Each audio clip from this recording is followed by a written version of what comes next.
Assalamualaikum warahmatullahi wabarakatuh. Adik-adik semua kelas TPLS IPA.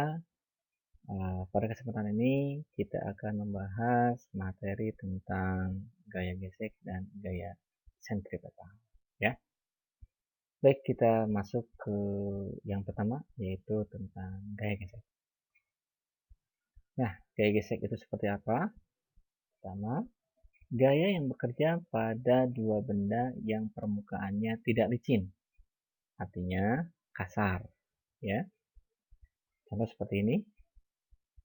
Bendanya bergerak ke arah kanan, maka ada gaya perlawanannya ke arah kiri, itulah adalah gaya gesek.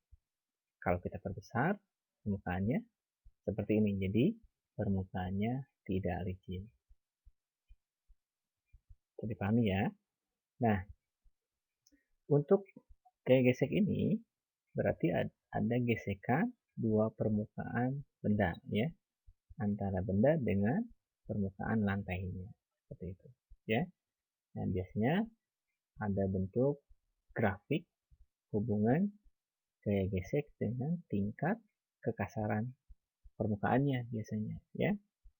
Nah, di sini kita lihat grafik yang vertikalnya besarnya gaya gesek, yang horizontalnya adalah gaya penggerak searah bidang satunya. Nah, ini cukup bisa dipahami sepertinya ya. Nah, ini grafik biasanya ini kadang dimunculkan juga di materi-materi SBMPTN ya, hanya menunjukkan grafiknya aja. Nah, jadi boleh juga nih tinggal dihafalannya ya. Ini ada istilah FF, FS, gaya gesek statis ya. Nah, batasan grafiknya seperti ini, area statis. Kemudian di sini ada gaya gesek maksimum ya. Nanti kita jelaskan apa gaya gesek maksimum itu ya. Nah, di sini ada gaya gesek kinetik. Jadi ada tiga istilah, gaya gesek statis, gaya gesek kinetik, dan ada gaya gesek statis maksimum. Nah, seperti apa nanti kita jelaskan. Nah, ini areanya ya. Jadi kalau area yang hijau, garis hijau ini adalah bendanya sudah mulai bergerak, sudah bisa bergerak di sini ya. Tapi kalau yang merah ini atau area statis, bendanya masih tetap diam, seperti itu ya. Nah, untuk perumusannya untuk gaya gesek statis itu ada mu s kali n, untuk kinetis mu k kali n, di mana mu ini adalah koefisien gesek. Ada yang statis dan kinetis ya. Begitu. Kita lanjut. Nah, cara bentukan gaya gesek. Apa aja yang harus kita perhatikan? Pertama, bentukan gaya normal benda. Ya, di pertemuan sebelumnya kita sudah mempelajari tentang cara membuat diagram gaya dan mencari gaya normal. Nah, harus menentukan dengan sigma F sama dengan 0. Kemudian hitung gaya gesek statis maksimumnya. Jadi Fs maksimumnya berapa? Ya. Nah, nanti Fk-nya bisa dihitung juga. Jadi rumus tadi sudah disebutkan, Fs max itu mu s kali n, sedangkan Fk mu k kali n. N-nya adalah normal. Kemudian bandingkan Fs maksimumnya dengan gaya resultannya. Ya. F-nya apakah lebih kecil sama dengan dari Fs max? Maka kalau kondisinya seperti ini, bendanya adalah diam. Ya, sigma F-nya sama dengan 0. Jadi gaya gesek yang dipakainya adalah gaya itu sendiri. Sedangkan ketika F-nya lebih besar daripada Fs maksimum, maka benda mulai bergerak. Dan bergeraknya adalah secara GLBB. Jadi sigma F-nya berlaku M kali A. Nah, gaya gesek yang digunakan adalah gaya gesek kinetik, yaitu pakai rumusnya tadi, mu k kali N. Nah, kalau nanti biar lebih jelasnya kita lihat beberapa contoh soal ya, untuk tentang cara menentukan gaya gesek ya. Nah, berikutnya ada yang disebut dengan gaya sentripetal ya. Gaya sentripetal adalah gaya atau resultan gaya yang mempertahankan suatu benda tetap bergerak melingkar. Nah, seperti ini, ketika ada benda bergerak melingkar, maka di sini ada namanya kecepatan sudut Kalau di sini kecepatan linearnya, ya. Nah, di sini ada yang namanya percepatan sentripetal HSP simbolnya, ya. Ini adalah jari-jarinya, ya, sebesar R. Kalau dirumuskan, sigma F itu M kali A sentripetal. Tinggal disubstitusi aja, ingat persamaan. A itu V per R, tinggal masukkan, ya. Sehingga gaya sentripetal itu adalah mv kuadrat per R atau m omega kuadrat kali R.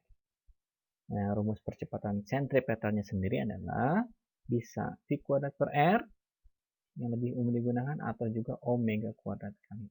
Ya, seperti itu untuk gaya sentripetal. Nah, ini masih tentang gaya sentripetal terjadi ketika misalkan untuk contoh penerapan ya, ada suatu mobil pada bidang miring. Maka membentuk sudut ya, maka kita harus proyeksikan gaya-gayanya. Ada gaya berat, ada gaya normal. Normalnya diproyeksikan ya. Ada n sin theta, di sini ada n cos theta, ya. Nah, nanti ada gaya sentrifugal, atau boleh disebut juga gaya sentripetal, ya. Nah, kecepatan maksimum biasanya yang ditanya nih, kita masukkan di sini persamaannya ya. Jadi n sin theta ini dimasukkan ke sigma f ma sentripetal. Kenapa yang dimasukkan n sin theta? Karena dia yang segaris dengan sentripetalnya, ya. Jadi n sin theta-nya adalah m v kuadrat per r. Nah, untuk sumbu y-nya n sin theta-nya sama dengan n kali g, ya. Itu untuk sumbu y.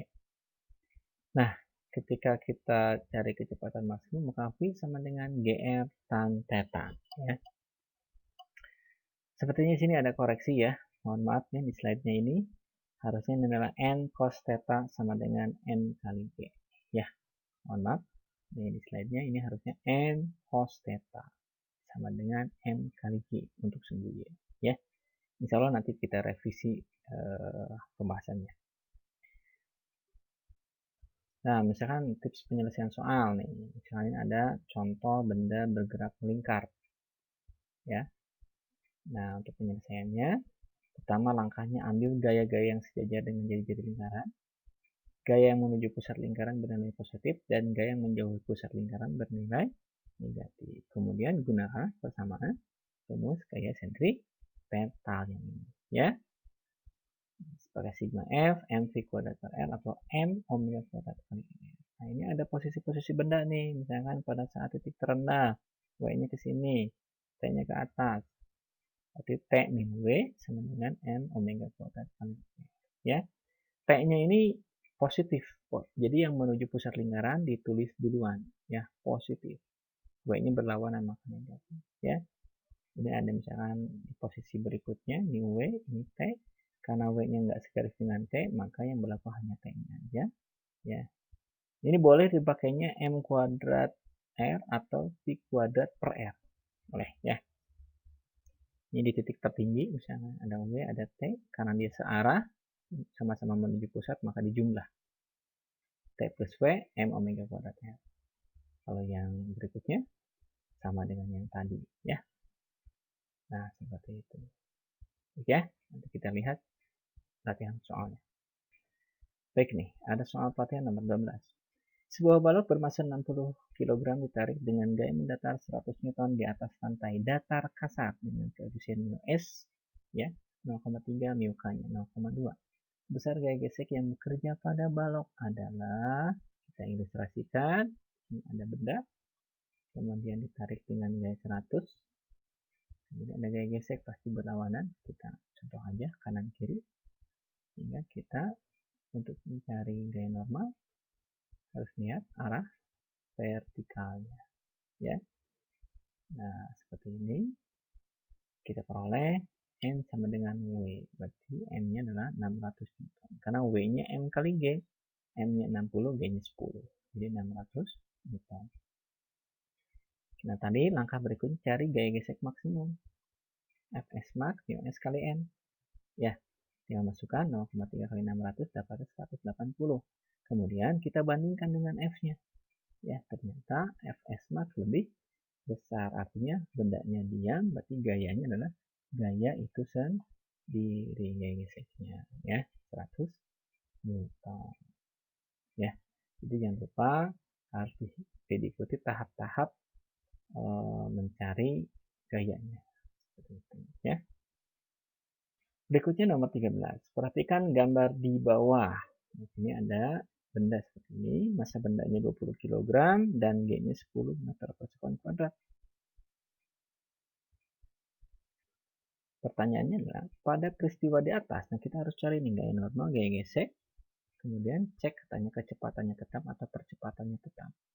Nah, kita cek ya. Di sini kita proyeksikan. Dapatlah F cos 37 sama dengan 40 Newton. Kemudian di sini ada F sin 37. Ya, proyeksi insya Allah bisa ya. Ada F gesekannya. Nah, tahapannya tadi cari normal. Ya,